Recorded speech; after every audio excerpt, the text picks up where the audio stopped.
melakukan kegiatan yang bertentangan dengan Pancasila, kemudian juga mengambil alih wewenang penegak hukum. Kita menantikan berita Nusantara.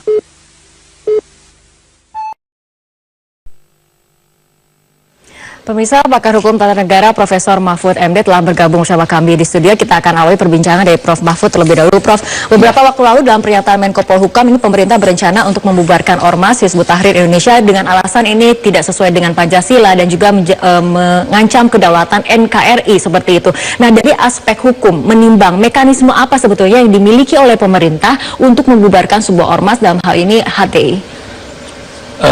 Undang-Undang nomor 17 tahun 2013 itu memang memungkinkan pembubaran sebuah ormas yang antara lain ya melakukan kegiatan yang bertentangan dengan Pancasila, kemudian juga mengambil alih wewenang penegak hukum, seperti melakukan sweeping, menutup warung secara sepihak, menyerbu hotel-hotel, itu bisa dibubarkan.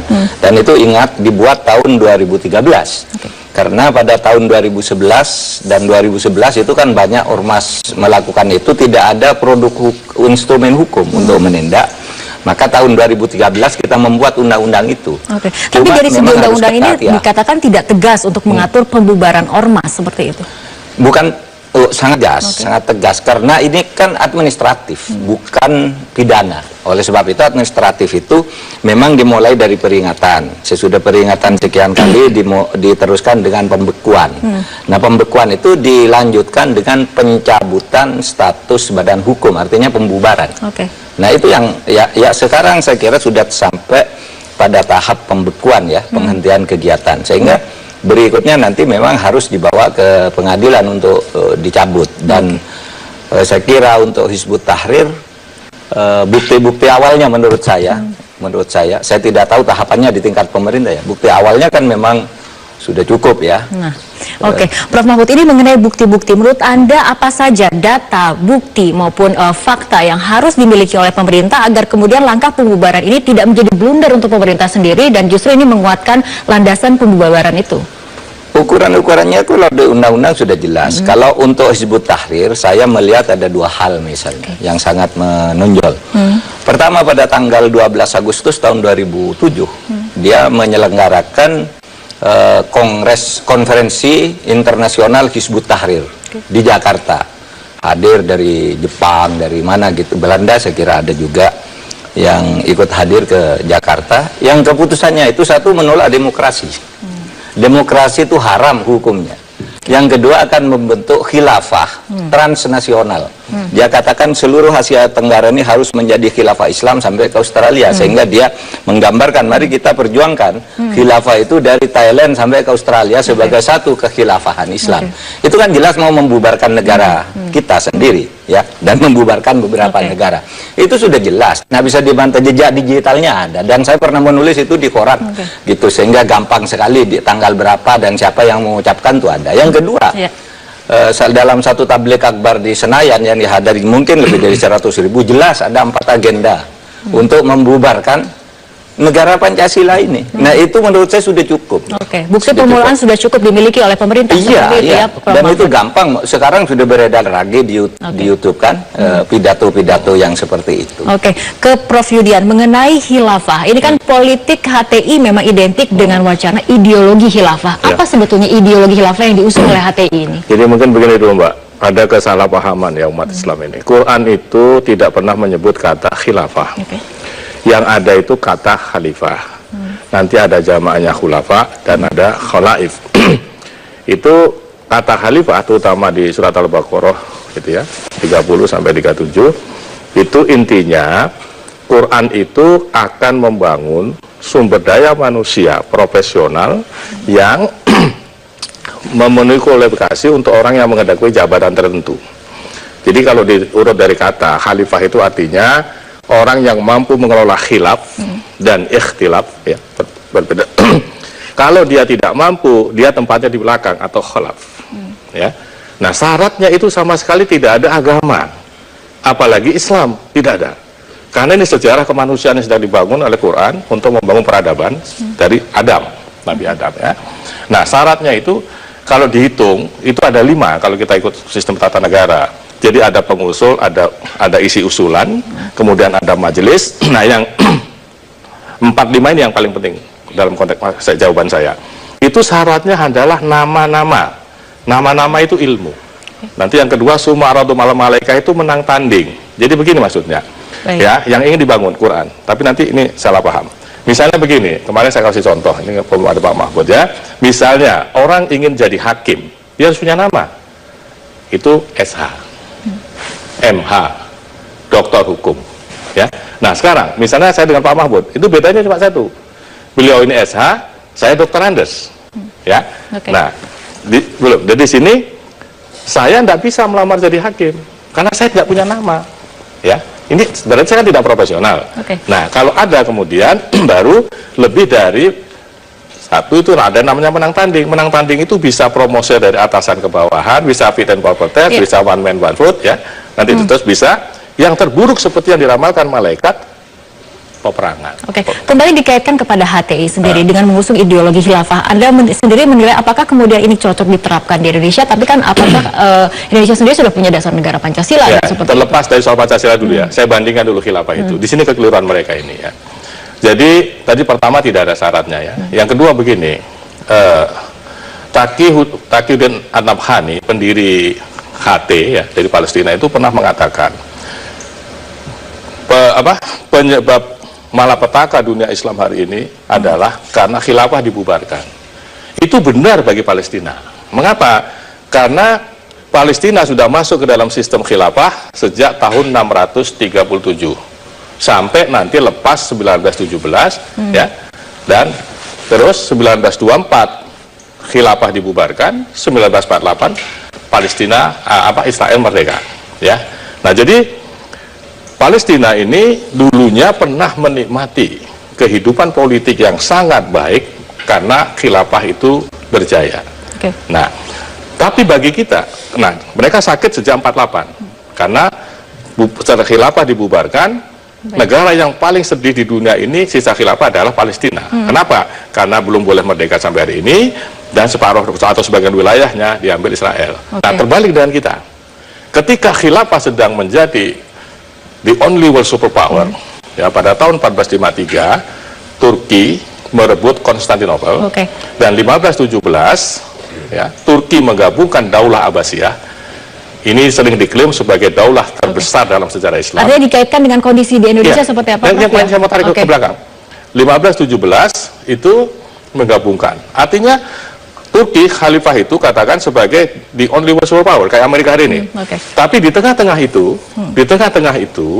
ya 1511 Malaka jatuh, 1512 Ternate dan sampai 1945. Nah, di situ tidak ada khalifah datang membebaskan bangsa Indonesia ini. Nah, yang kedua kita tidak punya syarat nama. Jadi kalau ditarik kepada global domination, khalifah hari ini itu Amerika. Kalau tidak percaya ditanya namanya, ya lihat ya, kapal tempur, kapal induk, gitu. Nah itu kantor paksa perang tanding. Kita tahan dulu Prof mengenai sepak terjang HT dan juga mengenai khilafah ini. Kita akan lanjutkan di segmen berikutnya. Pemirsa tetaplah bersama kami. Prime Talk akan segera kembali sesaat lagi. Pemirsa, dialog kembali kami lanjutkan. Prof Mahfud tadi dikatakan bukti permulaan sebetulnya sudah cukup. Tadi Prof Mahfud sudah menyebutkan bukti-buktinya seperti itu. Artinya apa kemudian yang harus dilakukan pemerintah agar kemudian rencana ini tidak menggantung begitu saja? Ini tidak menggantung karena memang ini administrasi ya, hukum administrasi negara, bukan hukum pidana. Hukum pidananya nanti. Hukum administrasi negara itu kan isinya teguran, lalu pembekuan, sudah pembekuan, pencabutan, pembubaran. Itu memang harus ditempuh. Orang memang sekarang agak tidak sabar, minta wah ini kok menggantung. Ini posisinya sudah dalam pembekuan seperti itu? Iya kan, sekarang sudah begitu, sudah mulai dilarang melakukan gaya, kan artinya dibekukan kan, tidak boleh gitu. Langkah selanjutnya adalah masuk ke pengadilan? Pengadilan untuk mencabut status badan hukumnya, karena Hizbut Tahrir ini sudah mempunyai status badan hukum di Kementerian Kehakiman sekarang. Walaupun pemerintah sendiri kemudian masih belum menentukan waktu kapan kemudian berkasnya akan diajukan ke pengadilan untuk di dalam undang-undang disebutkan paling lama 6 bulan. Tapi sebenarnya bisa cepat sih kalau sudah ada ininya gitu ya. Kalau sudah ada bukti-bukti yang sekarang dikumpulkan oleh pemerintah itu bisa saja. Harus diingat gini, dulu ketika ada organisasi-organisasi liar yang suka melakukan sweeping, menyita minuman keras di hotel-hotel. Itu kan dulu tahun 2011, 2012 kita berteriak ini ormasnya harus dibubarkan. Tapi waktu itu undang-undangnya tidak ada. Waktu itu ada Undang-Undang Nomor 8 tahun 85 itu tidak bisa dipakai untuk membubarkan itu. Maka kita membentuk undang-undang yang baru 17 tahun 2013. Jadi menurut Prof Mahfud adalah mekanisme terbaik memang melalui jalur pengadilan seperti itu. Oh Karena iya, pada ada akhirnya. yang mengatakan ini apakah perlu diterbitkan perpu atau mungkin kemudian harus merevisi undang-undangnya sendiri? Oh bisa saja kalau memang yang sekarang itu dianggap mungkin terlalu lama gitu. Bisa, perpu itu adalah satu jalan. Sementara saya... Tapi dari segi kegentingan apakah kemudian sudah genting? Saya kira tidak, saya kira tidak. Artinya sebenarnya kan sudah tidak boleh melakukan kegiatan kan sekarang. Nanti tetap aja 6 bulan berikutnya dicabut status badan hukumnya itu. Kan gitu. Artinya ini sudah memang harus dibubarkan kegiatan seperti ini. Ini banyak loh kegiatan Hizbut Tahrir itu segi. Kalau demo itu sangat rapi, halus, tidak ricuh, selalu bawa anak. Tetapi pengaruhnya itu mereka sudah masuk mau merusak ideologi, sudah jelas itu agendanya. Selalu dikatakan di mana-mana negara Pancasila gagal dan macam-macam gitu, harus diganti khilafah kan itu. Dan itu sekarang masuk ke kampus-kampus. Nah, mengenai kampus-kampus, Prof Yudian, di UIN Sunan Kalijaga sendiri pada April lalu dikeluarkan surat edaran mengenai pelarangan aktivitas ataupun organisasi yang bertentangan dengan Pancasila. Kenapa menurut Anda ini sampai harus dikeluarkan surat edaran seperti itu? Apakah sedemikian mengkhawatirkan gerakan-gerakan di komunitas kampus itu? Iya, persis itu Mbak. Jadi begini, mereka ini kan punya kebiasaan yang kalau terlihat sederhana, tapi kalau dibaca dari filsafat kenegaraan tadi itu berbahaya. Mereka tiba-tiba mengibarkan bendera HTI di kampus UIN. Kita ini kan kampus negeri. Nah, pada hari Minggu pada saat tidak ada orang. Jadi kalau dibaca dari segi politik ini kudeta namanya. Ya, padahal kita secara ideologis tidak sejalan dengan mereka. Nah, oleh karena itu saya mengeluarkan surat edaran untuk mempertegas bahwa kehadiran HTI itu tidak bisa kita terima. Karena sederhana, seperti kata Prof Mahfud tadi, Pancasila, mereka menolak Pancasila. Nah ya, saya ulang tadi kaitannya dengan khilafah itu. Jadi untuk mendirikan khilafah di Indonesia ini tidak ada syarat historisnya. Ya.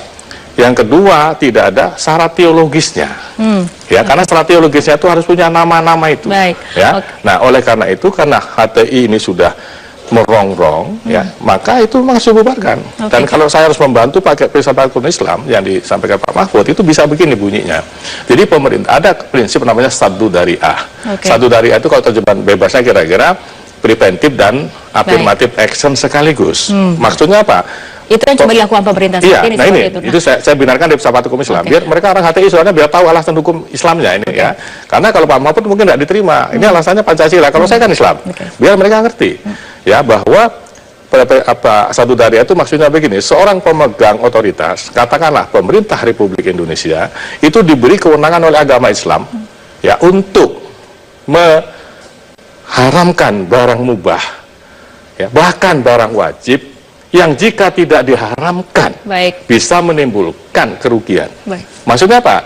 Keberadaan Hizbut Tahrir itu ya bisa kita baca, bisa mubah, tapi kalau tidak dibubarkan nanti bisa menghantam Pancasila. Dan ini masalahnya kemudian ya sangat Kita masih punya satu segmen terakhir, Prof. Kita akan lanjutkan perbincangannya, tapi kita ikuti jeda berikut terlebih dahulu.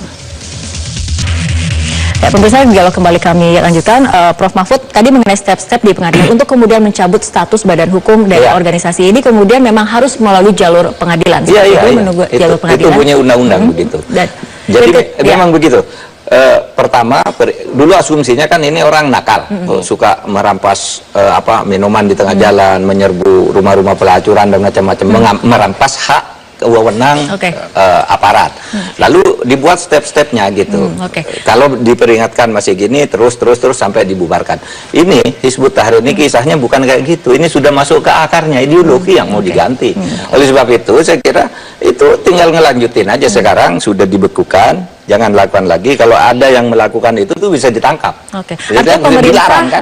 Ya sudah masuk ke pidana. Iya dong, sudah masuk ke pidana. Nunggu nanti pengadilan minta izin. Ini mengenai aspek administrasi dan juga pidana. Ini kemudian jalur ataupun proses hukumnya bisa berbarengan seperti itu karena stepnya berbeda ataupun pembuktiannya berbeda. Gini, kalau tindak pidananya itu adalah tindakan yang sudah ada langkah kemudian kemudian ada akibat, misalnya sudah ada itu masuk di pasal-pasal tentang makar, mengganti ideologi negara dengan kekerasan itu, dan sudah ada akibat, itu pidana.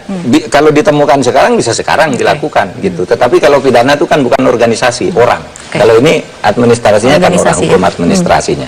Itu aja, saya kira pemerintah tidak perlu ragu, dukungan masyarakat kuat ini, karena udah lama kita bicara itu harus dibubarkan tuh. Jelas-jelas tuh menentang Pancasila dan mau meniadakan Pancasila. Itu sudah terbuka mereka. Kenapa masih dibiarkan sejak tahun 2007? Gitu. Karena kemudian ketegasan pemerintah diperlukan untuk kemudian menangkal gerakan-gerakan seperti ini ataupun organisasi-organisasi seperti ini bermunculan di kedepannya. Betul, karena demokrasi itu boleh oleh orang berkata apa saja untuk memperjuangkan aspirasi, tapi dua jangan dilanggar. Satu, NKRI, kebersatuan keutuhan kita, itu jangan, gerakan apapun tidak boleh. Yang kedua, jangan sampai menyebabkan negara dan pemerintah lumpuh. Dua hal itu dilakukan, sikat gitu. Baik, Prof. Yudian, closing statementnya seperti apa? Ya, kalau saya persis tadi Pak Mahfud ini, pemerintah jangan ragu ya.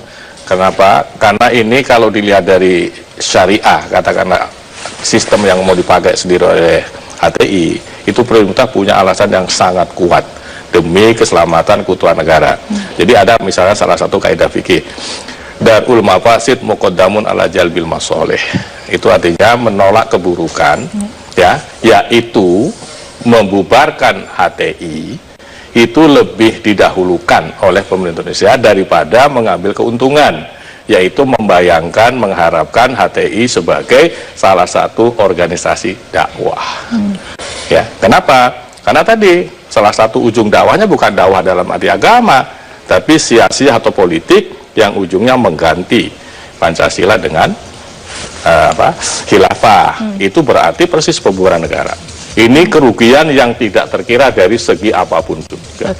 Ya, kita tunggu bagaimana ketegasan pemerintah untuk kemudian mengambil langkah yang tegas untuk hal ini ya, seperti itu. Baik, terima kasih Prof. Yudian dan juga Prof. Mahfud telah bergabung bersama kami dalam Prime Talk kali ini.